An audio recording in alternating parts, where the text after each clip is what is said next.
Existe un pasaje en las Sagradas Escrituras que ha sido relevante, especialmente en la vida de Pedro.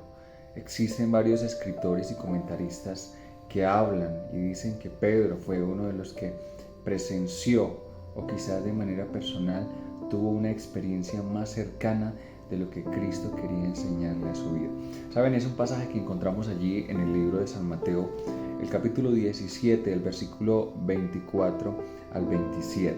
Y allí relatamos la historia o el suceso de ese gran milagro significativo para la vida de Pedro, y es el milagro de la dracma o la moneda que fue hallada en la boca del pez para pagar los impuestos.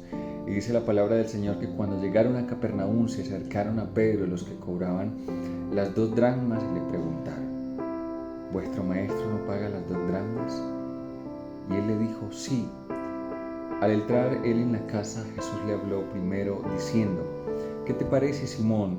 Los reyes de la tierra, ¿de quiénes cobran los tributos o los impuestos? ¿De sus hijos o de los extraños? Pedro le respondió: Señor, de los extraños. Jesús le dijo: luego los hijos están exentos. Sin embargo, para no ofenderlos, ve al mar, echa la anzuela y toma el primer pez que saques. Ábrele la boca y hallarás una moneda. Tómala y dásela por mí y por ti. Saben, es bastante curioso este hecho. Es curioso por la sencilla razón que pareciese que Jesús no pagaba impuestos. Y quizás podríamos deducir que Jesús no conocía el proceso de recaudación de impuestos que se habían impartido allí en los dirigentes del templo, y por lo tanto había sido transferido a través de diferentes generaciones. Saben, es importante analizar que ese tiempo no eran tiempos de pagar impuestos. Se había promulgado un decreto, una ley por los judíos, que todo hombre mayor de 20 años debía pagar un impuesto al templo. Sin embargo, cuando acuden a Pedro y le preguntan: ¿vuestro maestro no paga las 2 dracmas? Él dijo: sí. Según algunos comentadores y algunos escritores, afirman que Pedro se apresuró a dar esa respuesta, y quizás por las diferentes contiendas o diferentes tentaciones que ya los fariseos habían hecho a Jesús con respecto a los impuestos.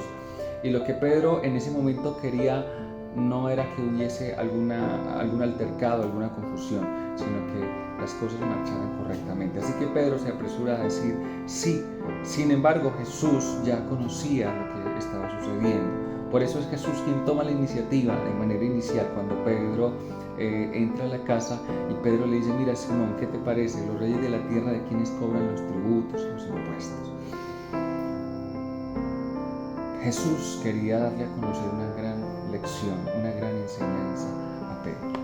Y esa lección y esa enseñanza que quería darle a conocer era que aún cuando las cosas no salían de la mejor manera, aún cuando las cuestiones sociales muchas veces trataran de perjudicar la armonía y el trabajo en el ministerio santo, podemos ser fieles a Dios, pero también podemos obedecer las normas y las leyes sociales, civiles, etc.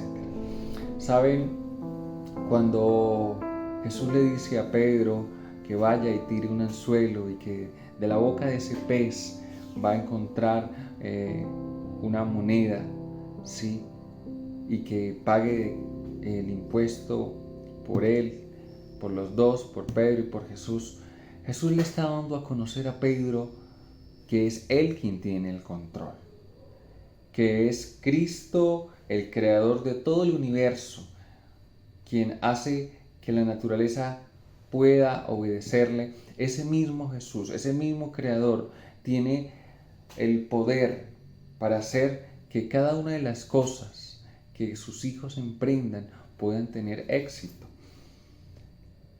Es un poco curioso ver cómo Pedro, quizás dudoso, porque era un pescador, ¿cierto? Y quizás pescar con un anzuelo no era la profesión de él, o no era la especialidad de él. Sin embargo, Jesús le dice, mire, vaya, tire el anzuelo y toma el primer pez que saque, ábrele la boca y hallarás una moneda.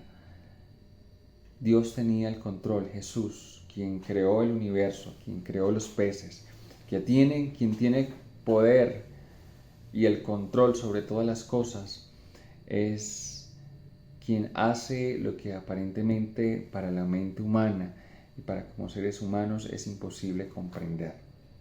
Jesús quería darle a conocer a Pedro una enseñanza y una lección especial. Y era que cuando el ser humano dispone su vida en completo servicio y en completa obediencia a su palabra, el Señor se encarga de proveer ante toda y ante cada una de sus necesidades. ¿Saben? Jesús le dice, mire, eso que usted va a sacar de la boca del pez, eso sirve para pagar lo suyo y para pagar lo mío. Sin duda alguna, esta lección de aprendizaje quedó en la vida de Pedro por mucho tiempo. Y Dios hoy nos invita a confiar en su promesa. Ese gran milagro que quizás Pedro tuvo la oportunidad de palpar más detalladamente por quienes lo rodeaban en aquel contexto, podemos decir que quedó marcado para toda su vida. Y sin duda alguna ese milagro Cristo lo hace y lo hará en nuestra vida. Somos nosotros testigos oculares de lo que Cristo ha hecho en nuestro favor, aun cuando tenemos grandes dificultades y cuando tenemos que ser responsables en todas las áreas, en las áreas sociales, civiles. Dios, Cristo Jesús, nos dio ejemplo. Él era el creador del universo. No era necesario pagar el impuesto, porque se decía también que a los levitas y a los sacerdotes no tenían que pagar ese impuesto, pero que Jesús, al pagar ese impuesto, se daba a conocer como que él no era profeta, sin embargo era el Hijo de Dios. No era necesario que el Hijo de Dios pagara ese impuesto. Sin embargo, el Señor nos dio ejemplo, una gran lección de aprendizaje para cada uno de sus hijos. Podemos nosotros hoy extraer una gran y valiosa enseñanza a través de este pasaje.